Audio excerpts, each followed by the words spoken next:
আসসালামু আলাইকুম। আজকে আপনাদের জন্য একটা সুন্দর থেকে সুন্দর ভিডিও নিয়ে আসছি। আজকে এমন একটা ভিডিও দেখাবো যেটা দেখে আপনারা সবাই অবাক হয়ে যাবেন। যে আজকে আমি নামাজ পড়তেছি, নামাজ মানে এটা অনেক দিন আগের ভিডিও। এটা তারাবি নামাজ আমি পড়ছি। সে সময় টিংটিং এসে আমার পাশে বসছে। আমি চিন্তা করলাম যে না, টিংটিং যদি এখন আমার পাশে এসে বসে তাহলে তো আর হলো না, তো ডাইপার পরাতে হবে। ডাইপার পরিয়ে আমার পাশে একটা পিলু দিয়ে তাকে বসিয়ে দিলাম। আমি যা যা করি টিংটিংও তাই তাই করা শুরু করছে। সে এখান থেকে উঠে যায়ও না, কিছুই করে না। আমি অবাক। আমার এবাদতে সেও আমার সাথে এবাদতে সামিল হলো। আপনি চিন্তা করে দেখেন আপনারা যে একটা প্রাণী কিভাবে মানুষকে ফলো করে, একটা প্রাণী কিভাবে তার মালিক যে পোষে তাকে অনুকরণ করে। জিনিসটা আমি অবাক। যদিও সে আমার আচরণটাই বেশিরভাগ ফলো করে। সে আমার হাতে ছাড়া কখনোই খাবে না। 3 বেলা খাবার সে আমার হাতে খায়।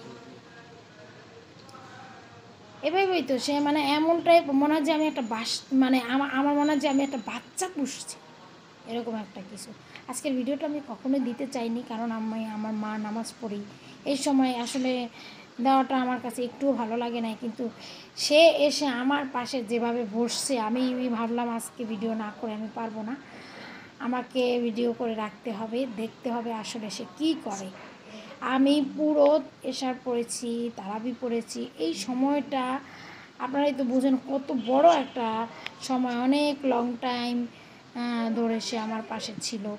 সে আমার সাথে আমি যা যা করার ট্রাই করছি সে আমার সাথে করছে। রুকু তাশাহুদ যেটাই বলেন না কেন, সে আমার সাথে তাই করে। আবার আমাকে মাঝে মাঝে দেখে। অনেক বড় একটা ভিডিও ছিল, আমি আপনাদেরকে বেশি সময় লাগবে, এটা তো আর পসিবল না এত সময় ধরে দেখা।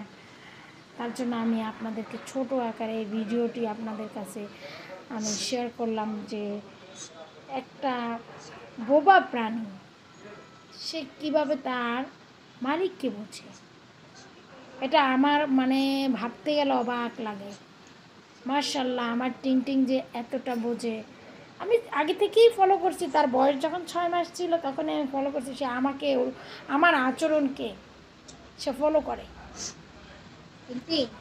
এর জন্য আমি ভিডিওটি আপনাদের কাছে দিলাম। দেখেন, আমি তাকে দেখালাম। কি বলবো, বনের পশুরও এক সময় হার মানে মানুষের ভালোবাসার কাছে, এটাই সত্যি।